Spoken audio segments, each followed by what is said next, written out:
Hello, welcome to Startup Impact Summit to SIS 20, and I am super thrilled to have here today with us Edith Young. Edith is a managing partner at Race Capital, and she is also the creator of the China Internet Report and an advisor to 500 startups. She invests in blockchain and AI startups, including Stella, Nibulus, Solana, Oasis, Labs, Hooked, Day Cook, we both know Norma very well, Silk Labs, that was acquired by Apple, Flex, that was acquired by Pinterest, Human, acquired by Mapbox, AI Sense, Penrose, Cryworks, Piper, Palantir, etc., etc. The list goes on, right, Edith? And actually, before you were at 500, you were a general manager at Dolphin Browser, which is a Sequoia-backed mobile browser with over 150 million installs worldwide. And you work with many Fortune 500 companies such as Siebel, Oracle, AMS, AT&T Wireless, Autodesk, and again, the list goes on. So welcome, Edith. It's so great to have you with us. Yeah, thank you for having me, Karena. Great meeting. Great seeing you again. It's been a long time. I can't wait to come back to Hong Kong and hang out with you guys. So yes, I figured. I think the last time we physically met, right, was something like 2015. The time flies. I know it's amazing, and I can't wait to come back to Hong Kong. Unfortunately, this year for your summit, I'm still stuck in San Francisco. So, but hopefully soon, I can't wait to come back to Hong Kong and hang out with everyone. Exactly. Well, arguably that's the advantage now of going fully online. So you don't have to travel to be with us, which is really fantastic. And I would love to show you Hong Kong again, particularly the ecosystem, because as you may have seen through our reports, I mean, we're here to talk about your China report, but through our reports, you may have seen that the scene has grown tremendously, and we're really thrilled and happy to see that growth. Yeah, it's amazing, and it's so awesome to see what you've done with community building in Hong Kong. I can't wait to collaborate even more. So. Absolutely, thank you. Well, I think really most viewers will obviously know you, but for those who are connecting for the first time a bit with the ecosystem here, can you give them a little bit, an overview with your own words, how you came into that, tech and innovation scene, and then what you have gone through? Yeah, so I'm actually a native, born and raised in Hong Kong, and proud Hong Konger, and I think it's just so exciting to see Karena, in terms of community building, what you guys have done, and just in general for the last 10 years, it's just been super exciting. But my story is, I actually went to high school. My high school is Belin Public School in Teen House. And I came to the US. I used to wear this really not so flattering green school uniform, walking down the slope. But yeah, I very typical. A lot of Hong Kong kids go overseas, and I came to the US for university. Actually, I came here when I was 16 years old, and I'm still sort of partly spending my time in the US because I do a lot of active investments in Silicon Valley. But yeah, I came to the US. Actually, my first job, I was shipped out to Silicon Valley. Worked 10 years mostly enterprise software at Siebel, Oracle, because Oracle bought Siebel, and then I went to Autodesk. And then after 10 years enterprise software, I realized I really want to learn more about consumer, and actually joined a startup called Dolphin Browser. So it was a really amazing experience because it was a Chinese startup, but 100% of the user were in the US. And I met the founder actually at an event very similar to Karena, a lot of the event that you organized. I met the founder at an event, similar how I met Norma through you, I guess. And he was super passionate. And long story short, he basically convinced me that he's going to be the next Jerry Yang, like Young from Yahoo. And great elevator pitch. Yeah, and And he was very persistent. So after 6 months being in the US, really wanted to learn what's going on about the market. He's convinced me to join. I joined, and then it was a really, really great ride, because I realized even though I was been in technology does not equal to I understand what's happening in China, which is a completely different. It was amazing, like just to see the growth in the last 10 years. And then on top of that, being in a startup and being in a big companies is quite different. Like we were very, very lucky. We raised 10 million Series A from Sequoia, from Matrix Partner, and from Qualcomm. And that sort of like high growth, the mindset, and basically doing whatever it takes to stand out, to be different. And that was a really great experience. From then, so it took us about 2 or 3 years to grow to 150 million install. And then we sold it to Changyou, which is a gaming company listed on NASDAQ. And then after that, I joined 500 Startups because it's one of the most global. And during the times I was at 500, we've done about, I would say, 12, 13 investment.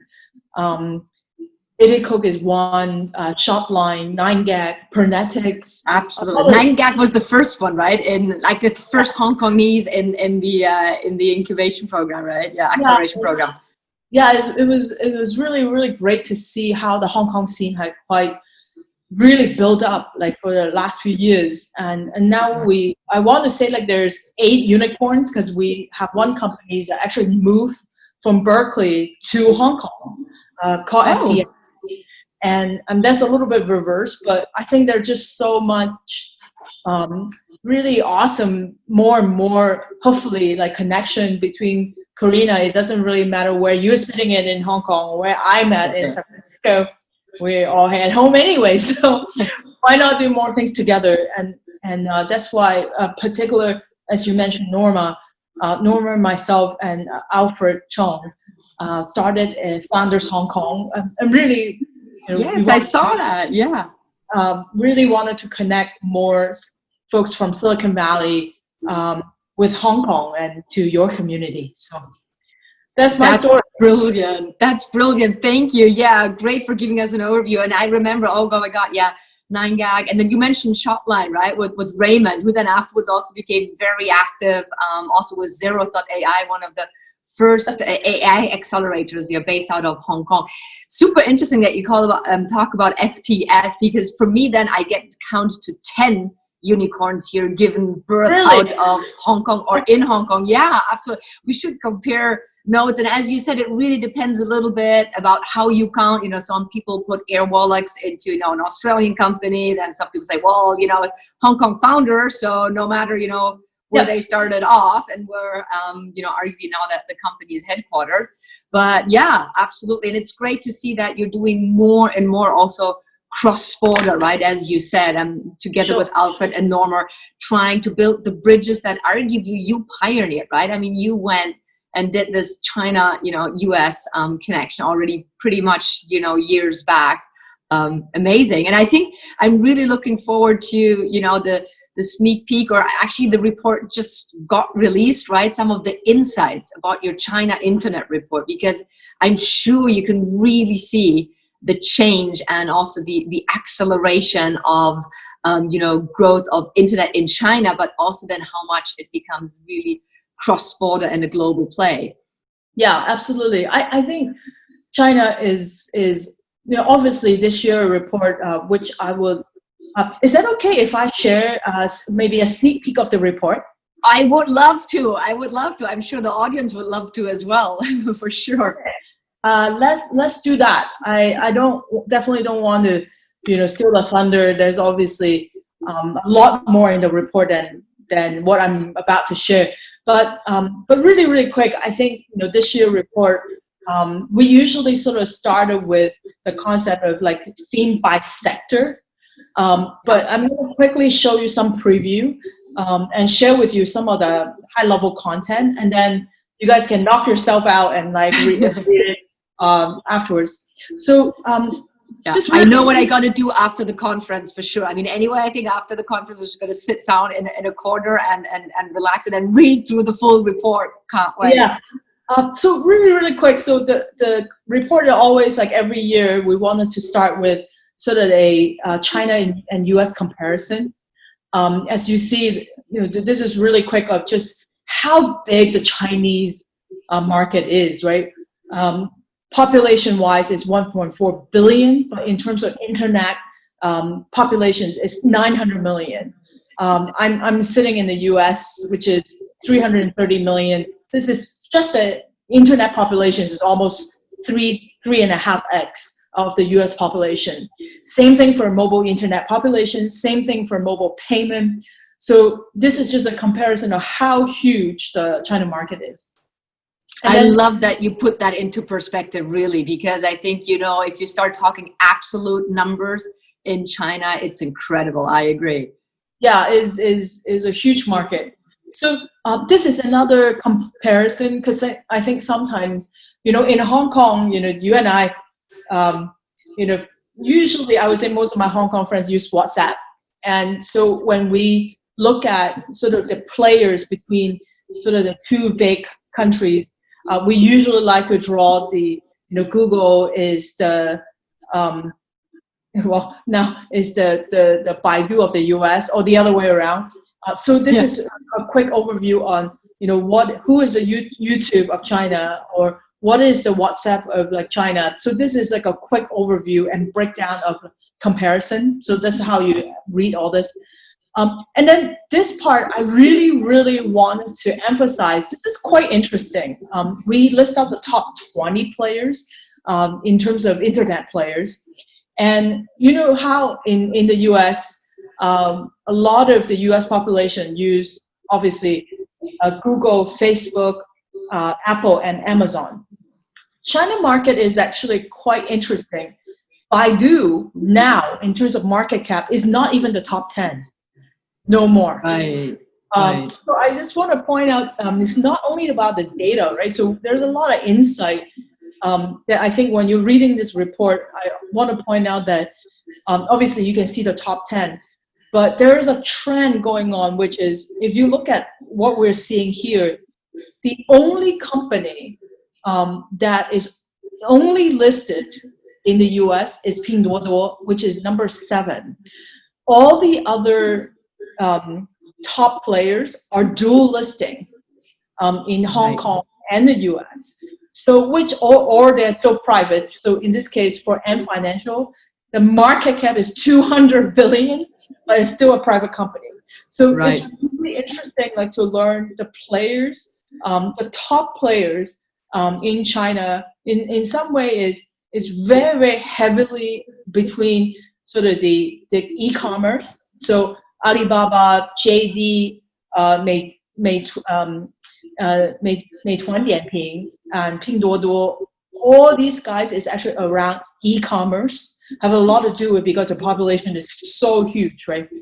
And then absolutely. And then there is definitely a big trend sort of coming back, means in terms of secondary market listing, which is good for Hong Kong, because I think more and more of some of these guys like JD or Alibaba. I was going to say, I mean, thanks to Alibaba, right? Hong Kong overcome the New York Stock Exchange, right? In terms of absolute volume. Exactly. Yes. And I absolutely think that this is a healthy trend for Hong Kong, and hopefully more to come. Yeah. Let me just interrupt you, because you're talking about, Alibaba and Tencent, and it's interesting because, we issue a fintech report, right? And even the whole term about tech fins was really coined, right, from Baidu, Alibaba, Tencent, who started off as something totally different than a financial service company, right? And then ventured out on building an entire financial services fintech ecosystem around them. We do, when you talk about big numbers, so last year when we issued the report, we had something around 45 fintech unicorns in the world globally. And less than 10 actually came out of China. So China, I think, was like 7 or 9-ish, and then the US 27.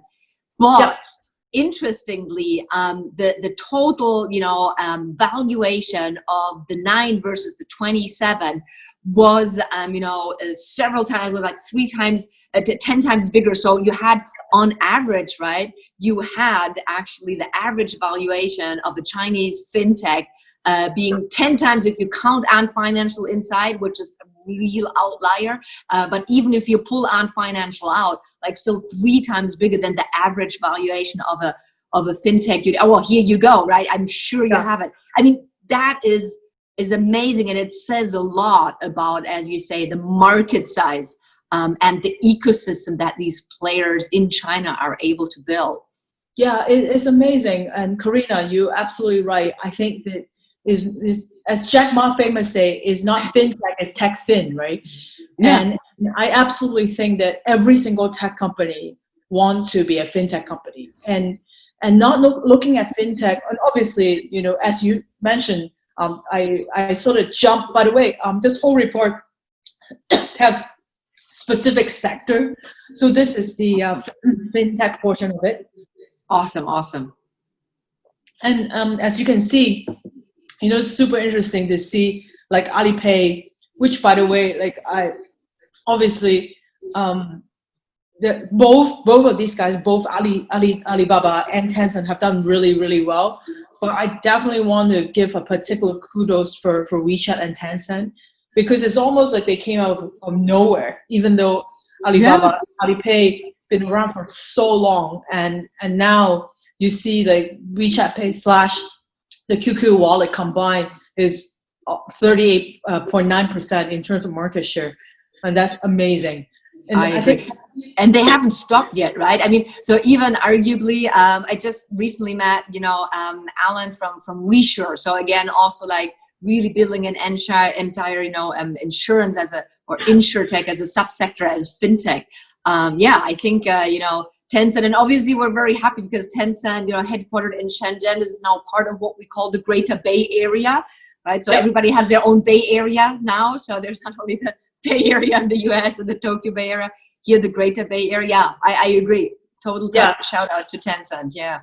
I don't want to give up too much spoiler alert, but I absolutely agree. I'll let you guys read the overall, but in terms of fintech, is no longer absolutely right. Is no longer just purely payment. In fact, particularly for Alibaba, their revenue sort of related, not Alibaba and financials, their revenue in terms of financial product, on the insurance, on lending, all various other wealth management product are actually generating more revenue than the payment side of things. And particularly with the interface so easy to use, you can really tap into many other financial products that is beyond only payments. So it's just so interesting to see. And I absolutely think that China is way ahead of the game in terms of how easy to use. The user experience is so good. So it's naturally easy to tap into other financial products as well. So let me switch topic back to absolutely. Sorry. So I think absolutely fintech is a really, really big theme, and I want to like go on. By the way, so this obviously we also show what are some of the top VC firms, what are the most funded startups, which is all in a report. But what I want to quickly go through is a few core themes, and then we should like back to just us talking. So really, really quick, I think the talk of town, I think for the rest of year 2020 is a year of confusion and COVID and stay at home. But obviously COVID is a big crisis for all of us, but for some company, the worst time is also the best time. So I think that particular for the tech sector, in terms of usage, is just gone completely skyrocketed. You can see particularly in anything like productivity, short video, web browser, education, telehealth, anything that related to physical. And now and by the way, I don't think any of this behavior, just because if COVID go away someday, I still think that this the new normal. Is not Okay, it's necessarily here to stay. Okay, that's interesting. Yeah, I mean that's a little bit the question, right? Yeah, how much yeah, is here to stay and how much will go back, if there's any back? Yes. Mm. yeah, and I think like the key thing why I pointed out with these amazing number is one thing, but the key learning that we have by talking to a lot of the businesses is, think about it. Thank God for China. There's like Ele.me, Meituan Dianping, and nobody needs to starve, right? They can be just like ordering food even though they can't go outside. But the key thing is businesses cannot afford to let COVID to do this to them anymore. Right. So even though, Karena, I can't wait to meet you in person and have a glass of wine somewhere in Soho. But just in case, that none of the businesses will want to make sure that, okay, if they need to switch the button, they can just jump into DingTalk or WeChat Work or Tencent meetings and do meetings. This is all in China, less so of Zoom, but more so on like these other options. Short video, particular with Douyin, which is the China version of TikTok. All these things are here to stay. So that's one thing I do absolutely want to point out. And then another trend that is sort of related, a little bit unfortunate, not necessarily related to COVID per se, although also accelerated it, is continue because of the China-US tension. Been going on since July and is still going on. More and more Chinese company, of course, there's a lot of report related to Huawei. But I do want to point out one thing by looking at this particular slide is it's super interesting to see, particularly with Huawei, they are also shifting. Not only they need to be self-reliant, but also their revenue. From 2018 to 2019, Huawei revenue that is coming from China, not just only from outside China, increased from 61% to 59%. So it's self-reliant. Who knows what's happening? And right now, I think there's about 33 companies is on the U.S.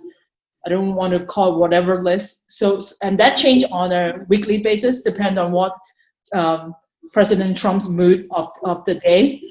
So a lot of these Chinese tech companies need to make sure that, hey, in case I cannot buy from NVIDIA or I cannot buy from Qualcomm, maybe we need to think about building like high silicon, using our own chipset, our own hardware. And I think this trend is continuing to stay. And this has definitely been boiling up. But with what's going on, with nobody can travel for a while, I think it's only going to accelerate all this. And then I'm going to go through quickly like 3 more trends, and then we should just us talking. Yeah, great. And then I wanted to jump into, I'm like kind of jumping around. I apologize for that. 5G. Mobile trends. Yeah, exactly. Yeah. Absolutely. Yeah. So there's 5 trends, and this is number 3. So 5G is really interesting because I'm sitting in the US, and I can tell you Silicon Valley, very ironic, have the slowest cell tower, and I can barely use like 4G LTE here. Have a lot to do with, it's not just about, hey, 5G, what does that mean? Is really about setting up the network. Right. So if you look at China, it's fortunate in some sense where they actually have done a fantastic job in building out all the network and tower. So even for this year, they expect market, which it enable, which is many use cases, right? So sort of similar to when you look at video, can enable healthcare. You can download literally things in half a second. Like all these things can be run. And more interestingly is you can now even start a stream app, which means you don't necessarily even need to download anything and be able to stream video just over the 5G network. It's a combination of not just the network, but also the device. So you see a lot. I was going to say exactly. And I think that you get to this like mobile first or mobile only, right? Like the tons of companies actually that here in this part of the world are mobile first or mobile only. Yeah. Yeah. And yeah, they are basically, a lot of the kids in China is mobile native. Like they don't need to have any adoption and with the speed, and now like most of the ZTE and Huawei, these guys already have the 5G enabled phone. It's definitely ahead of the curve. And then number 4, 2 more trends is live streaming. Live streaming is actually been around for a long time. So the company, actually my big theme for the last 2 weeks been one of my companies called Agora just went public on the NASDAQ a couple weeks ago. And I saw that. Which is super exciting. And I think one of the big things is, but China history with live streaming actually started like 10, 15 years ago. And if you look at company like YY or Six Room, they started like with gaming. And then slowly, if you go into many of these platforms, you look at Douyin or Kuaishou, is a lot of performance, and second or third tier city, there's not as much entertainment, right? And in terms of household income is not as high. A lot of entertainment, and plus there's a lot of only child, and including me, right? So you're stuck at home, particularly with COVID. A lot of entertainment is not on TV. Is literally some of my friends' kids, they're embarrassed to say they spend at least almost like 6 to 8 hours per day on Douyin. They just completely replace TV.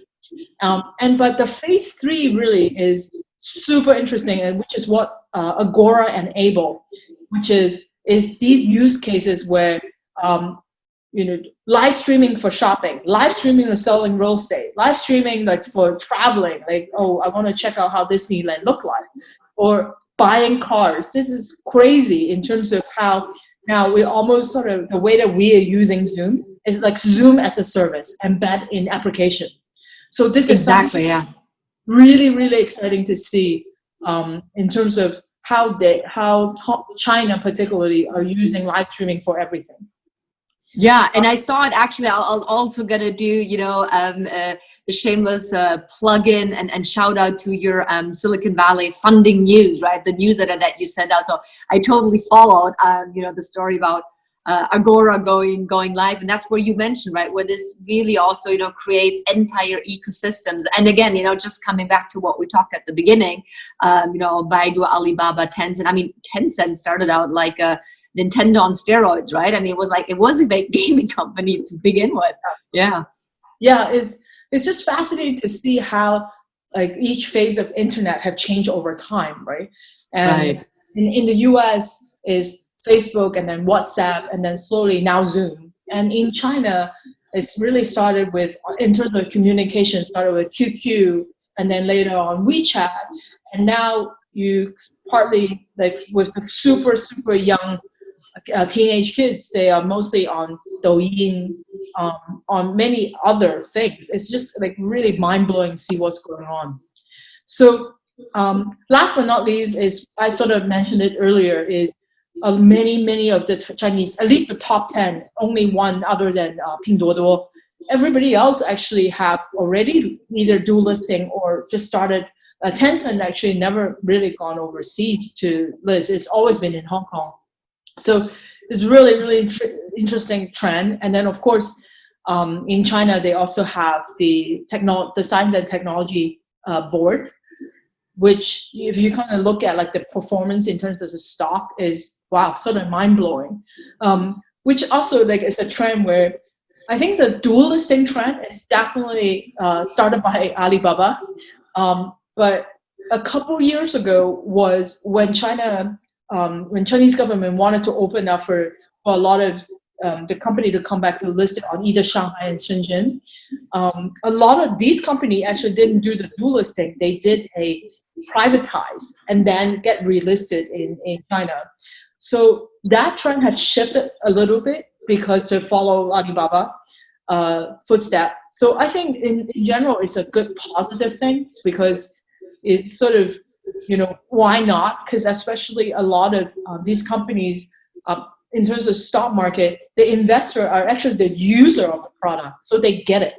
I think before, because China wasn't as ahead before, so a lot of the technology stock or companies or founder would rather be on NASDAQ and New York Stock Exchange. But I think this trend is slowly shifting.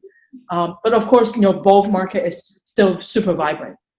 Right. And it's interesting because, I mean, it seems that the Chinese players overseas, and particularly in the US, well, like in general, it's difficult to anyway talk in general trends, but seem to be more successful than the other way around, right? Than the US companies trying to enter the China market. I mean, what's a little bit your insight? Why is that? Well, I think, well, it really depends actually on what you're working on. And if you think about just pure consumer product, right? I actually do think the US done a fantastic job. Everybody like recognized, even though obviously Huawei and Xiaomi is doing amazing, and ZTE and all that. But everybody, there's so many Apple store in China, so many Starbucks. Everybody know McDonald's and I don't know, like, so Pizza Hut, Domino's, a lot of these really awesome consumer goods, everybody knows in China.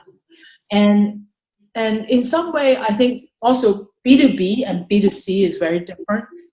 I think Chinese internet product in terms of consumer behavior is quite different. Like I remember when I was working on, during my enterprise day when I was at Siebel Oracle, it was really, really tough actually for Oracle or for Siebel to enter China market, because the way of selling, the way of like business development is just different. Like American tend to be very straight shooter. You come, you sell, and you get out, right? And China is very, they really wanted to build long-term relationship, and it takes longer.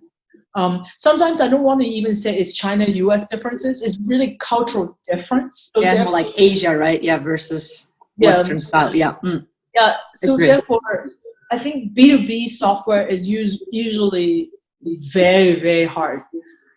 Unless if you think about it, the more core infrastructure where it's not front-facing, but it's like everybody in China code in English, okay? Just because like the consumer is different, but in terms of developers, like the language is still very US driven on the infrastructure side of things. Like if you're building a lot of data model on the data side, like Spark, you still use Oracle. But consumer is different. I think kudos to Agora for a lot of things because it's infrastructure. Or if you look at ByteDance and what they have done, and there's TikTok, which is China only, and TikTok to outside, which is doing amazingly well. And I think Chinese internet companies slowly getting it. But both sides, I think, I love the fact that Karena, like you and I hanging out with a lot of internet founders, it really is borderless. It doesn't matter like where we at. I can tell you I'm sitting in Wan Chai right now, and you would never know. So in absolutely, I agree. And it really doesn't matter. So hopefully both worlds can learn from each other. And especially I think what's going on with COVID, there's just so much learning to do. This is not necessarily related to report per se, but we're also seeing in terms of investment, Chinese market on the venture side compared to last year Q1 drop about 30% in terms of investment dollars. And I think US is quite behind, way behind with COVID. So therefore the investment and dollar amount on activities is about 3 months delay. And there's a lot of these learning we really should learn from each other and survive. So wow, yeah. That would be a really, really lovely closing note, actually. But I just want to also highlight, you talked about ByteDance and TikTok. So the interactive app that we're using for the conference is run on Lark. So Lark, which is actually from ByteDance, right? And again, I think which is just an amazing example of creating an ecosystem where you integrate, applications. And I always compare to just imagine you you put like WhatsApp and Slack and Zoom and Google Drive and everything into one mega app.